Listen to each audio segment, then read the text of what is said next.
446 میں آ کر شیعوں کی حکومت کو ختم کیا تغرل بیگ سلجوکی نے۔ سلجوک مسلمان ہوئے تھے محمود غزنوی کے دور میں، سلجوک ان کے بڑے کا نام تھا۔ تو ایک دفعہ محمود غزنوی نے سلجوک سے پوچھا اگر مجھے تیری مدد کی ضرورت ہو تو کتنے آدمی پیش کر سکتے ہو؟ تو اس نے ایک تیر دیا، کہا یہ ایک تیر ہے میرا، کسی کو یہ تیر بھیج کر میرے علاقے میں بھیج دو تو چند گھنٹوں میں 1,00,000 تلواریں تیرا پہرا دینے کے لیے تیار ہوں، میرے پاس اتنی طاقت ہے۔ تو یہ سلجوک کی نسل میں تھا تغرل بیگ۔ اللہ تعالیٰ نے جب عرب زوال کا شکار ہو گئے اور ضعف کا شکار ہو گئے، جیسے بڑھاپے کا کوئی علاج نہیں، جب قوموں پہ زوال آتا ہے تو اس کا بھی کوئی علاج نہیں، پھر اور قوم کو جگہ ملتی ہے۔ جیسے بڑھاپا ایک فرد پہ آتا ہے، ایسے بڑھاپا قوم پہ آتا ہے۔ قوم کا بڑھاپا جوانی میں نہیں لوٹ سکتا، جیسے فرد کا بڑھاپا جوانی کی طرف نہیں لوٹ سکتا، قوم کا بڑھاپا جوانی کی طرف نہیں لوٹ سکتا، کوئی علاج نہیں، نئی نسل کا آنا ہی علاج ہے۔ تو عرب دھل چکے تھے، 600 سال بہت ہوتے ہیں حکومت کو، اپنی صفات گم کر چکے تھے، اب نئے خون کی ضرورت تھی۔ تغرل بیگ پہلا شخص تھا جس نے آ کر اہل السنت والجماعت کو استحکام بخشا، شیعوں کی حکومت کو ختم کیا، بغداد سے، شام سے، ان سارے علاقوں سے۔ صلاح الدین ایوبی نے اسماعیلی شیعہ کی حکومت کو ختم کیا مصر میں۔ العاضد ان کا آخری خلیفہ تھا۔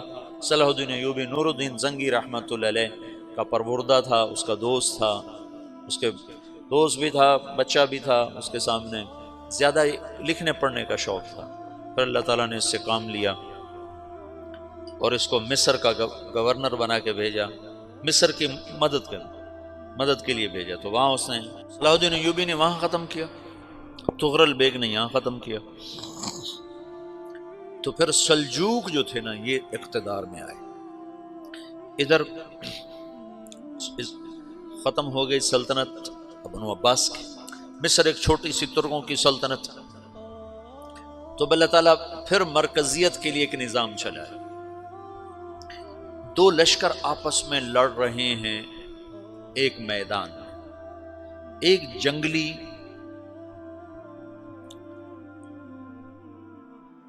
بدوؤں کا قافلہ، جنگل کے لوگ اپنے قبیلے کو لے کر، ایک جنگلی قبیلہ اپنے سردار کے ساتھ نقل مکانی کر رہا ہے ایک جگہ سے دوسری جگہ۔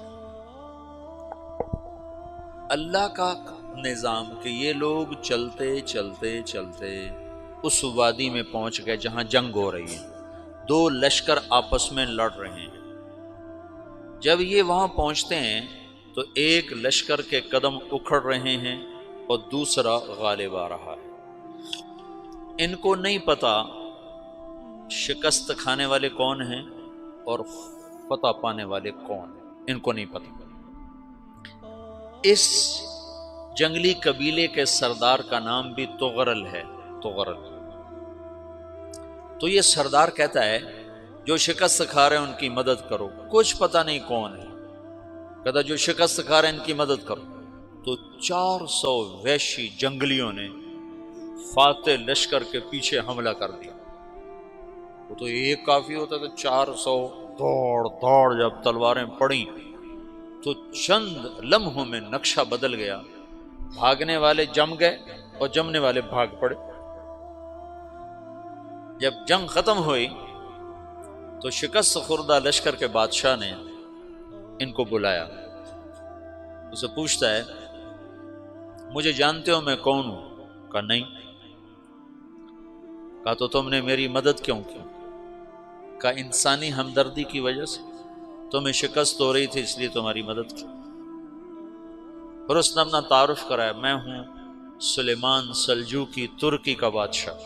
مسلمانوں کا لشکر تھا اور تاتاریوں سے شکست کھا رہا تھا، تاتاری فتح پا رہے تھے، مسلمان شکست کھا رہے تھے۔ تو وہ اللہ کی غیبی مدد بن کر آئے، تو وہ اس سے کہتا ہے میرے ساتھ رہنا پسند کرو گے؟ تم نے میرے اوپر احسان کیا ہے، میں اس کا بدلہ دینا چاہتا ہوں، میرے ساتھ رہنا پسند کرو گے؟ کہنے کا کر لوں گا۔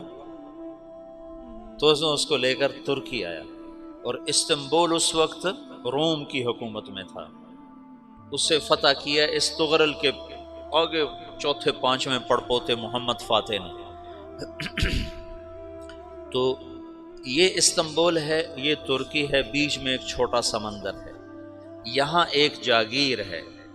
تو سلطان سلیمان کہتا ہے یہ جاگیر تجھے وقف ہے، ادھر سے رومی مجھے تنگ کرتے ہیں حملے کر کر کے، تو میرا دفاع کرتے رہنا، یہ جاگیر تیری۔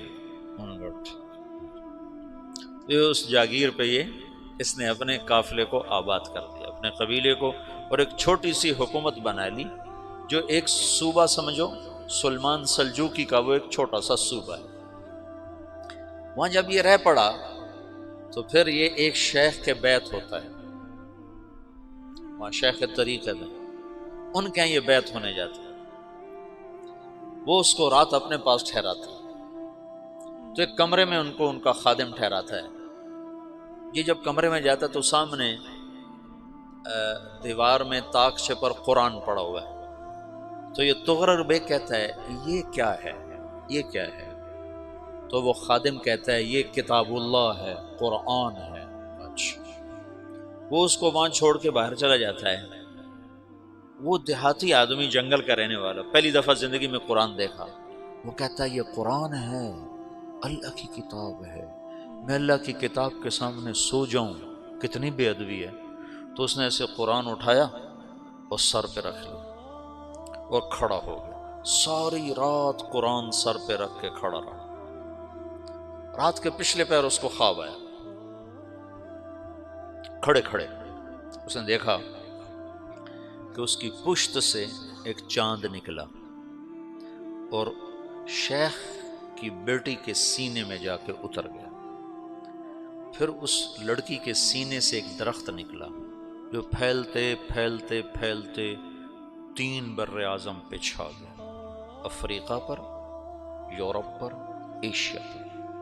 پھر اس کی آنکھ کھل گئی، وہ کھڑا ہوا ہے، تو اس نے صبح یہ خواب اپنے شیخ کو سنایا، تو انہوں نے اپنی بیٹی اس کے نکاح میں دے دی۔ اس بیٹی سے ایک بچہ پیدا ہوا، تغرل بیگ نے اس کا نام رکھا عثمان، عثمانی ترک نام سنا ہوا، جو میں نے کل بتایا تھا کہ 1924 میں وہ خلافت ختم ہوئی۔ تو ایک بیٹا پیدا ہوا عثمان۔ عثمان نے پھر ایک نئی اسلامی حکومت کی بنیاد رکھی جو 1924 تک چلتی رہی، کوئی 800 سال یہ حکومت چلی۔ تو حکومت کا شیرازہ بکھرا، لیکن پھر جڑ جاتا تھا، پر وہ قرن اول والا جوڑ کبھی نہ پیدا ہوا، ٹکڑے بن گئے۔ ان ٹکڑوں میں اللہ لوگ پیدا کرتا رہا جو دعوت دیتے رہے، دعوت زندہ رہی۔ جو تربیت کا نظام تصوف کے ساتھ تھا اب وہ تبلیغ کے ساتھ۔